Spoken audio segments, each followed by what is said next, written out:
इस लेक्चर में हम इंडस्ट्रियल इंस्ट्रूमेंट का क्लासिफिकेशन करेंगे। पहले लेक्चर में हम लोगों ने इम्पोर्टेंस देखे थे इंडस्ट्रियल इंस्ट्रूमेंट का कि क्या होता है इम्पोर्टेंस इंडस्ट्रियल इंस्ट्रूमेंट का किसी भी केमिकल प्रोसेस इंडस्ट्री में। केमिकल प्रोसेस की इसलिए बात करें क्योंकि हम केमिकल इंजीनियर्स हैं। अब इसमें हम एक चीज़ क्लैरिफाई करना चाहेंगे कि जो पहला वाला लेक्चर बना था उसमें मैंने MIM के बारे में बताया था, उसमें थोड़ा सा मिस्टेक हो गया था, तो उसको मैं क्लियर करता हूँ यहाँ पे। जो मैं MI है, ये है measuring instrument.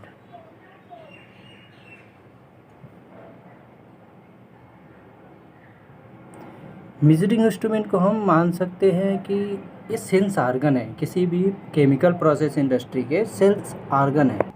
Sense argon means ये एक्चुअल कंडीशन बताते हैं कि अभी इंडस्ट्री में कहाँ पे क्या है और कितना है। ये मेजरिंग इंस्ट्रूमेंट का काम है। जैसे हमारे बॉडी में आँख, कान, नाक, जीभ, त्वचा ये सब होते हैं, ये हमारे एक्चुअल कंडीशन बताते हैं हमारी बॉडी का क्या है, ठीक है कि नहीं है। कोई भी चीज़ हम टेस्ट कर रहे हैं, खा रहे हैं, तो उसका टेस्ट कैसा है ये जीभ बता देगा, ये हमारा सेंस ऑर्गन है। अगर हमारे बॉडी का कोई भी सेंस ऑर्गन काम नहीं कर रहा है या गायब है तो उससे हमको बहुत बड़े बड़े प्रॉब्लम आ सकते हैं। स्किन अगर हमारे पास नहीं है तो इससे भी बहुत बड़ा प्रॉब्लम आ सकता है। बिना स्किन के हमारा बॉडी बन ही नहीं सकता। और दूसरा हमारा आगे आँख, अगर आँख नहीं है तो हम कोई चीज़ देख नहीं पाएंगे, हम कहाँ जा रहे हैं, हम नीचे जा रहे हैं, ऊपर जा रहे हैं, कोई चीज़ छोटा है बड़ा है। तो इस तरीके से हमारा MI भी होता है, मेजरिंग इंस्ट्रूमेंट इंडस्ट्री में काम करता है। अगर ये गायब है तो वहाँ का जो कंडीशन है हमको वहाँ पे पता ही नहीं चला क्या कंडीशन है। और अगर ऐसा पता नहीं है तो कहीं का टेम्परेचर हमको मेज़र करना है, 50 रखना है, वो 50 से बढ़ते बढ़ते 100 चला गया, कोई भी डिजास्टर, बहुत बड़ा डिजास्टर हो सकता है उसके कारण, अगर हमारा मेजरिंग इंस्ट्रूमेंट या सेंसिंग डिवाइस, इंडस्ट्री का सेंसिंग डिवाइस सही से काम नहीं कर रहा है। अब ये सेंस तो करेंगे, लेकिन हमको पता कैसे चलेगा कि कोई भी प्रोसेस वेरिएबल कितना है।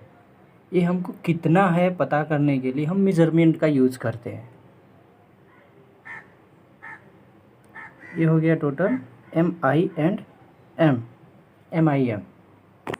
अब ये मेज़रमेंट करके हमको बता देंगे कि कहीं का प्रेशर, कहीं का टेम्परेचर, कि किसी भी टैंक में लेवल कितना है।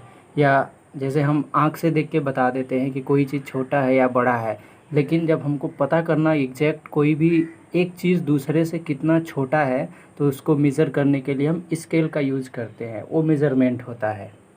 अब हम डायरेक्ट क्लासिफिकेशन पे आते हैं। हम कई तरह से क्लासीफाई कर सकते हैं इंडस्ट्रियल इंस्ट्रूमेंट को, और एक एक करके हम इसको डिफ़ाइन करके सीखेंगे कि कैसे कैसे कर सकते हैं। सिलेबस में बहुत कम है, जो सिलेबस में होगा वो मैं मेंशन कर दूंगा, लेकिन जानना थोड़ा थोड़ा सब टर्म को है। पहला जो आता है वो हम बांट सकते हैं प्राइमरी और सेकेंडरी में। प्राइमरी को हम एब्सोल्यूट भी बोलते हैं। तो ये काम कैसे करता है, जैसे हमने बात किया कि सेंसिंग डिवाइस, जो ये हमारा मेजरिंग इंस्ट्रूमेंट होता है, ये जो काम करता है, सेंस करता है, वो होता है प्राइमरी या एब्सोल्यूट इंस्ट्रूमेंट। और जो हमको मेज़रमेंट करके वैल्यू देता है वो होता है हमारा सेकेंडरी इंस्ट्रूमेंट। आजकल के जो इंस्ट्रूमेंट बनाए जाते हैं वो क्या करते हैं, सेंस भी करते हैं, MI का भी काम करते हैं और M का भी काम करते हैं, मेज़रमेंट करके हमको वैल्यू भी दे देते हैं। जैसे हम कोई भी चीज़ ले लेते हैं, एक थर्मामीटर ले लेते हैं। थर्मामीटर से हम जब टेम्परेचर नापते हैं अपने बॉडी का, तो क्या करता है, बॉडी से ही हीट लेता है ये, और ये क्या करता है, एक्सपेंड होके ऊपर जाता है। कितना ऊपर जाता है, यहाँ पे स्केल लगा होता है, स्केल में हम पढ़ लेते हैं कि ये कितना डिग्री सेंटीग्रेड हमारा टेम्परेचर है बॉडी का। सेंस करना मतलब ये देखिए, हीट लिया यहाँ पे सेंस करके, और हीट से ये ऊपर गया, नीचे गया, ये छोड़ दीजिए। लेकिन अगर पारा हमारा जो मरकरी है अंदर यहाँ पे रखा है, इसको हीट करते हैं तो ये क्या करेगा, फैलेगा। ऐसे क्या करेगा, फैलेगा। किधर फैलेगा हमको नहीं पता। ये प्राइमरी हो गया, सेंस किया, हीट लिया, फैल गया, प्राइमरी हो गया सेंसिंग। और दूसरा मेज़रमेंट करना मीन्स हम इसको क्या करिए, एक ग्लास लिए, ग्लास में भर दिए और ये मेज़र कर लिए कितना ये फैलेगा तो कितना ऊपर जाएगा। और यहाँ पे हम स्केल एक लगा दे, स्टैंडर्ड स्केल, कि इतना ऊपर जाएगा तो इतना डिग्री सेंटीग्रेड होगा। ये हम बांट के इसमें एक ही में फिट कर दिए, जिससे हमारा प्राइमरी सेकेंडरी दोनों का काम यही कर दिया। तो ये प्राइमरी इंस्ट्रूमेंट होता है। सेकेंडरी की बात करें तो जैसे हमारा एक गेज होता है, गेज इस तरह का होता है, यहाँ पे हमारा एक पिनियन लगा होगा, इसमें स्प्रिंग रहता है और इसमें पॉइंटर लगा देते हैं। अब पॉइंटर क्या करेगा, ये स्केल रहेगा, स्टैंडर्ड स्केल, जिसमें ये मूव करेगा। अब ये 0 पोजीशन पे रहेगा जब इस पर कोई भी प्रेशर नहीं लगा। जब प्रेशर को हम कहीं का भी प्रेशर मेजर करना हो, मान लीजिए इस टैंक का करना है, तो यहाँ पे हम कांटेक्ट में लाएंगे तो एक गैस क्या करेगा, इसको प्रेशराइज करेगा तो क्या होगा, ये एक्सपेंड होगा या कॉन्ट्रैक्ट होगा। अगर प्रेशराइज करेगा तो कॉन्ट्रैक्ट होगा, यहाँ का प्रेशर ज़्यादा है तो ये क्या होगा, कॉन्ट्रैक्ट हो जाएगा। और कॉन्ट्रैक्ट होगा, ये क्या करेगा, इधर से इधर मूव करा देगा। तो जहाँ पे आ जाएगा हम पढ़ लेंगे यहाँ का वैल्यू कितना है, इतना यहाँ पे प्रेशर पता चल जाएगा। अब देखिए प्राइमरी का काम क्या किया, सेंस किया, कॉन्ट्रैक्ट किया, ये प्राइमरी हो गया। अब इसके कारण ये वाला क्या हुआ, घुमा, ये हमारा जो पॉइंटर को घुमाया, ये हमारा क्या होगा, सेकेंडरी इंस्ट्रूमेंट आ गया। तो जितने भी गेजेस होते हैं, प्रेशर एंड टेम्परेचर गेजेस, और ये थर्मामीटर प्राइमरी को लेंगे, और जो गेजेस वगैरह होते हैं या इसमें सेकेंडरी इंस्ट्रूमेंट भी फिट होते हैं इस तरह से, उसको हम ये आता है हमारा सेकेंडरी इंस्ट्रूमेंट में। अलग अलग जाके हम पढ़ेंगे, अलग अलग बुक में, अलग अलग वेबसाइट पे, गूगल पे जाके, तो वहाँ पे अलग अलग चीज़ें मिलेंगी, लेकिन उसके लिए कंफ्यूज होने का ज़रूरत नहीं है। कोई कहीं कहीं लिखा होगा कि ये दोनों सेकेंडरी इंस्ट्रूमेंट का काम करते हैं। यहाँ पे जैसे सेंस किया, यहाँ पे भी सेंस किया, यहाँ पे दूसरा काम भी यहाँ पे हुआ, लेकिन यहाँ पे क्या होता है, हम खुद पढ़ते हैं यहाँ पे, तो ये सेंस करके तो ऊपर ले जाएगा, लेकिन हमको पढ़ना पड़ेगा यहाँ पे। तो यहाँ भी कहीं कहीं लिखा होगा कि थर्मामीटर हो गया, ये भी सेकेंडरी है, ये गेजेज हो गए, ये भी सेकेंडरी है, तो उसका टेंशन नहीं लेना है। और प्राइमरी में कहीं कहीं डिफिनीशन में लिखा होगा कि ये जो प्राइमरी होते हैं, ये क्या करते हैं, एक कांस्टेंट वैल्यू मेज़र करके हमको कांस्टेंट वैल्यू देते हैं, और इस कांस्टेंट वैल्यू की सहायता से हम फार्मूले में रख के मेन वैल्यू जो हमारा डिज़ायर्ड वैल्यू होता है वो हम कैलकुलेट कर लेते हैं। दूसरा आता है मैनुअल और ऑटोमेटिक में हम इसको बांट सकते हैं। तो मैनुअल का सीधा मतलब है जहाँ पे हमारा ह्यूमन बॉडी इन्वॉल्व हो, जहाँ पे हमको खुद काम करना पड़ता हो, वहाँ पे मैनुअल है। जहाँ पे हम ऑटोमेटिक कर लेते हैं किसी मशीन की सहायता से, एक जगह बैठे बैठे हम दूसरा काम कर लेते हैं, तो हमारा ऑटोमेटिक होता है। जैसे हम एरोप्लेन उड़ाते हैं, तो बड़ा वाला एरोप्लेन होता है, उसमें हमको खुद बैठ के मैनुअली उड़ाना पड़ता है। और दूसरा हो गया, हम एक रिमोट कंट्रोल वाला ले लें, ऑटोमेटिक हो जाता है वो। हम एक रिमोट की सहायता से क्या करते हैं, नीचे खड़े खड़े हम उसको, एक छोटे छोटे जो खिलौने वाले हेलीकॉप्टर होते हैं या ड्रोन जो बनाए जाते हैं, उसको हम उड़ा लेते हैं, तो ऑटोमेटिक हो गया। अब इंडस्ट्री लेवल पे जो है ऑटोमेटिक में एक हमारा मैनुअल जो है, वाल्व जो होते हैं हमको कहीं कहीं मैनुअली खोलना पड़ता है, जैसे ग्लोब वाल्व हो गया, और भी बटरफ्लाई हो गया, ग्लोब वाल्व, गेट वाल्व, ये सब होते हैं ऑटोमेटिक, हम मैनुअली खोलने पड़ते हैं। लेकिन एक कंट्रोल वाल्व होता है जो हम क्या करते हैं, कंट्रोल रूम में बैठ के, एक रूम होता है जहाँ पे कंट्रोलिंग डिवाइसेस होते हैं बहुत सारे, वहाँ से हम बहुत सारे पैरामीटर होते हैं जो हम कंट्रोल करते हैं एक कंट्रोल पैनल की सहायता से। तो यहाँ पे हम क्या करते हैं, जैसे हमको कोई पाइप है, यहाँ पे हम एक कंट्रोल वाल्व लगाया है, यहाँ पे हम सिग्नल भेजेंगे, इसको सिग्नल भेजेंगे कि खोलना है, कितना बंद करना है। तो यहाँ से हम क्या करेंगे, कंट्रोल रूम से सिग्नल भेजेंगे, ये ऊपर आएगा या नीचे जाएगा तो बंद हो जाएगा, और ऊपर जाएगा तो ये ओपन होगा। यहाँ से हम ऑटोमेटिक कर सकते हैं। और दूसरा चीज़ हो गया, जो बाइक होता है हमारा, बाइक का जो टंकी में तेल देखते हैं, तो एक तो हमारा चाबी लगाते ही इसमें जब ऑन करते हैं बाइक में की लगा के, तो ये क्या करता है, हमारा यहाँ पे एक पॉइंटर होता है जिसमें ऑयल का लेवल दिखा देता है कितना है। और दूसरा, हम या तो एक लकड़ी, सूखी लकड़ी, साफ लकड़ी इसमें डालें, और हम अंदाज़ लगा लेंगे कि इतना तेल अभी इसमें है, जितना वो भीग जाएगा। सी वाला आता है contact and non contact type. Contact में क्या होता है कि हम ऐसा इंस्ट्रूमेंट यूज़ कर रहे हैं मेज़र करने के लिए जो बिना, जैसे हमको किसी का यहाँ पे कुछ मेज़र करना है, तो उसमें हमको कांटेक्ट में लाना ही पड़ेगा इंस्ट्रूमेंट को। नॉन कांटेक्ट मतलब हम दूर से भी करते हैं, ये इतना दूर से भी करें तब भी इसका हमको कंडीशन पता चल जाएगा, या जो हम मेज़र करना चाहते हैं वो पता चल जाएगा। कांटेक्ट में हमको इंटीमेट कांटेक्ट होना ज़रूरी है, नॉन कांटेक्ट में हमको ज़रूरी नहीं, हम दूर से भी कर सकते हैं। जैसे एकदम बेसिक एग्जांपल लेता हूँ मैं, कांटेक्ट में, जैसे हम थर्मामीटर लिए यहाँ पे, तो ये बॉडी में कांटेक्ट में लाना ही पड़ेगा। अगर हम दूर रखेंगे तो हमको टेम्परेचर नहीं पता चल पाएगा। लेकिन इंडस्ट्री लेवल पे जहाँ पे बहुत हाई टेम्परेचर होता है वहाँ पे हम क्या करते हैं, पाइरोमीटर यूज करते हैं। अब एक ग्लास का होता है, अब 100 से ज़्यादा जाएगा तो इसका क्या होगा, ग्लास का एक्सपेंसन हो जाएगा। 100 या जितना भी इसका मेल्टिंग पॉइंट होता हो ये मेल्ट हो जाएगा। तो वहाँ पर हम क्या करते हैं, एक बंदूक के शेप का हमको मिलता है, पाइरोमीटर बोलते हैं उसको। पाइरोमीटर से हम क्या करते हैं, इसको लेज़र निकलता है। जब इसको ऑन करते हैं इधर से तो लेज़र निकलेगा, ये जिस भी बॉडी का हमको टेम्परेचर मेजर होगा वहाँ जाएगा और कांटेक्ट होकर फिर से आएगा। तो इससे हम पाइरोमीटर की सहायता से जब हम किसी चीज़ को मेज़र करते हैं, किसी बॉडी का टेम्परेचर, तो होता है नॉन कांटेक्ट टाइप। अब जो गेज वगैरह होते हैं, ये जैसे हम प्रेशर मेज़र करना था इस बॉडी का तो कांटेक्ट में लाना ही पड़ा था, ये कांटेक्ट टाइप का हो गया। और ये नॉन कांटेक्ट टाइप का, ये जो पाइरोमीटर है हाई टेम्परेचर के लिए यूज़ किए जाते हैं। आने वाले वीडियो में इसके बारे में भी हम पढ़ेंगे।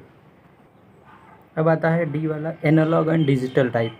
एनालॉग और डिजिटल टाइप में क्या होता है, जैसे हम जब कोई भी चीज़ फिज़िकली मेज़र करते हैं या फिज़िकली देखते हैं तो वो एनालॉग होता है। डिजिटल में क्या होता है, जैसे हम पढ़े हैं कि जो कंप्यूटर होता है वो केवल 1 और 0 ऑफ एंड ऑन में सब कुछ करता है।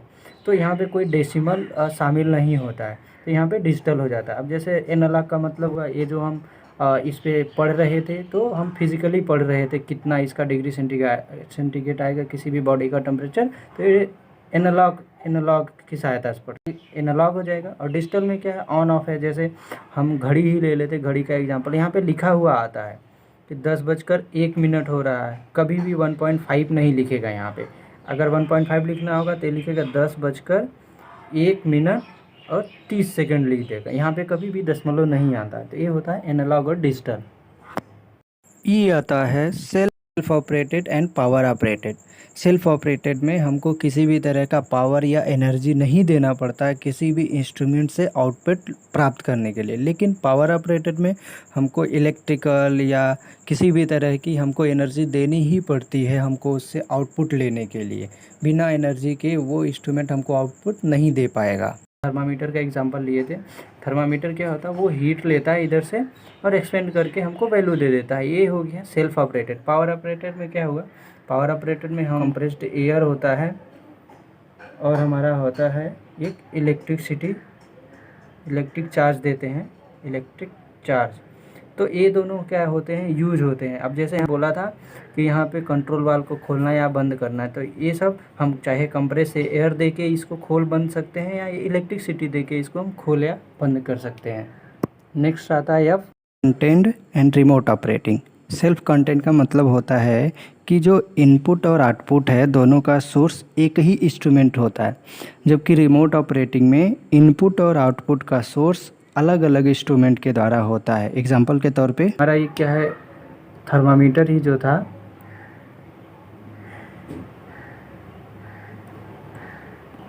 इसमें ही हमारा जो इनपुट हो रहा है इधर से ही हो रहा है, आउटपुट भी इसी में से हमको मिल रहा है। तो ये हो गया सेल्फ कंटेंट। अब यही है, इनपुट हम कहीं और से दें, आउटपुट हमको कहीं और से, इनपुट हम यहाँ से दे रहे हैं, आउटपुट हमको यहाँ से अगर मिल रहा है तो ये हो जाएगा हमारा रिमोट ऑपरेटिंग। अब जैसे हम एक और एग्जांपल लेते हैं बहुत बढ़िया सा।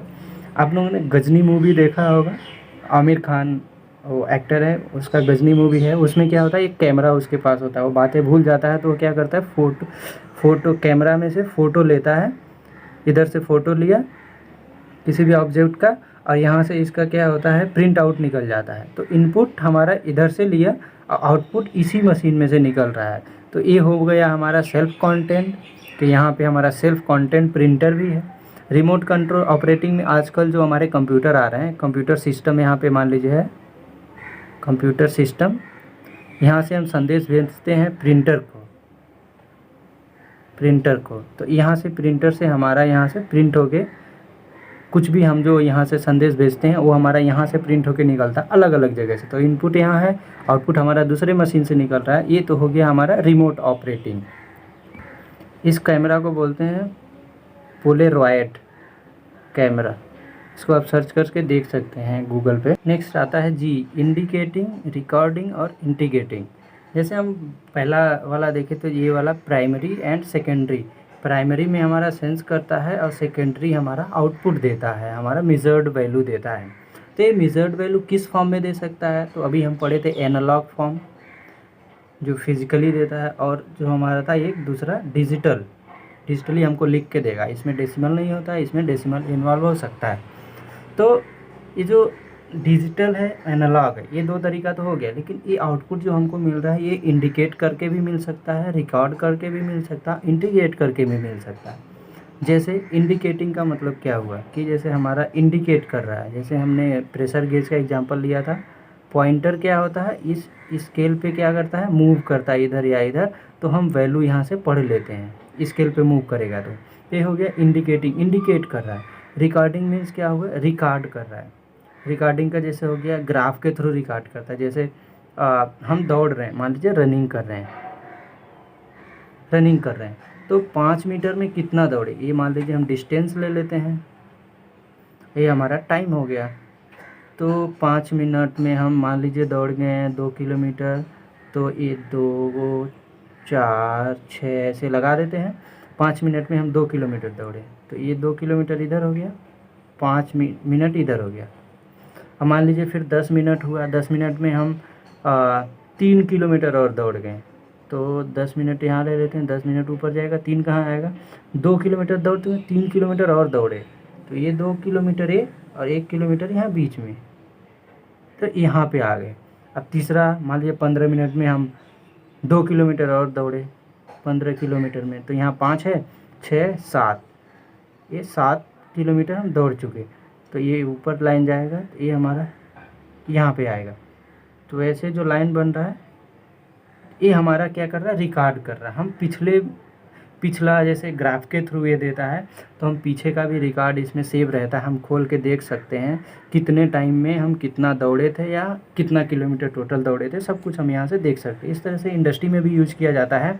कोई सेंसर डिवाइस है, टेम्परेचर मेजर कर रहा है टाइम के साथ, तो मान लेते हैं दिन का कर रहा है या घंटे का, तो आज 12 बजे कितना था, फिर 1 बजे, फिर 2 बजे, फिर 3 बजे, फिर 4 बजे, तो हमारा कितना था टेम्परेचर इधर रहेगा 10 डिग्री, 15 डिग्री, 20 डिग्री, तो टेम्परेचर मान लीजिए 10 है, 15 है, 20 है। मान लेते हैं कि जो टेम्परेचर हमको कहीं का रखना होता है वो हम 15 से 20 के बीच में रखते हैं। तो मान लीजिए 12 बजे हमारा जैसे बहुत तेज़ धूप रहता है, तो हमारा टेम्परेचर मान लीजिए 15 से थोड़ा ज़्यादा 17 है, यहाँ पे है ना, यहाँ पे है। और फिर 1 बजे थोड़ा और बढ़ गया, 18 हो गया, फिर 2 बजे थोड़ा और बढ़ गया, 19 हो गया, ऐसे करके बढ़ रहा है।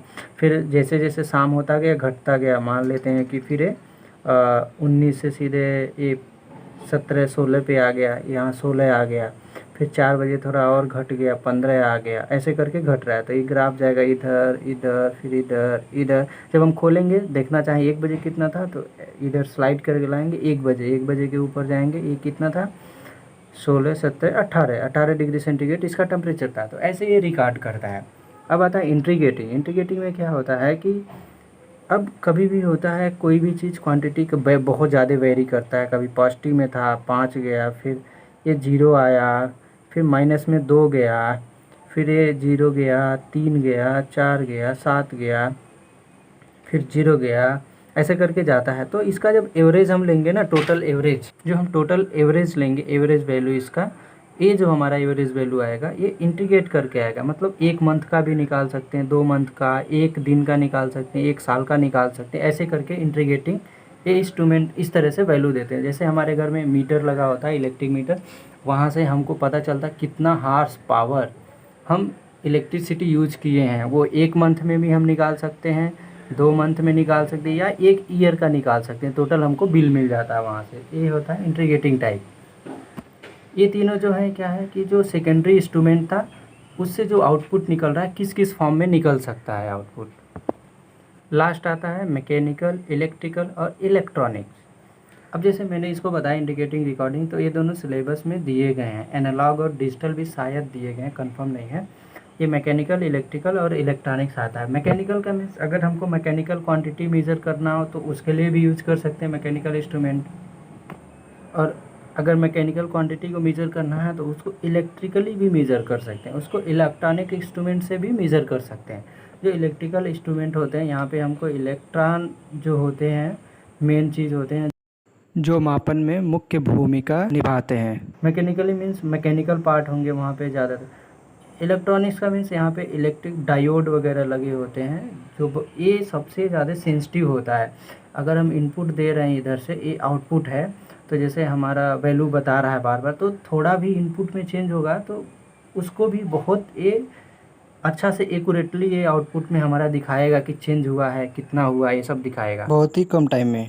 इलेक्ट्रिकली इससे थोड़ा स्लो होता है, और मैकेनिकली क्या होता है, सबसे स्लो होता है। ये स्टेबल कंडीशन में सबसे अच्छा काम करता है। अगर कोई चीज़ वेरी नहीं कर रहा है, कोई भी प्रोसेस वेरिएबल जिसको हमको मेज़र करना है वो कम वेरी करता है या स्टेबल है, वो स्थिर है, तो वहाँ पे मैकेनिकली हमारा सबसे ज़्यादा सूटेबल होता है। अब जैसे इलेक्ट्रिकल इक्विपमेंट, कोई इलेक्ट्रिकल वैल्यू क्रिएट कर वैल्यू बताना है किसी, कोई इलेक्ट्रिकल क्वांटिटी को मेज़र कर रहे हैं, जैसे इलेक्ट्रिसिटी हो गया, पावर हो गया, वोल्टेज हो गया, तो उसके लिए हमारा एमीटर, वोल्ट मीटर, ये सब आते हैं इंस्ट्रूमेंट, जिसके थ्रू हम उस क्वांटिटी को, फिजिकल क्वांटिटी को मेज़र करते हैं। मैकेनिकल जैसे हम वेट मेज़र कर रहे हैं, वो भी हो गया।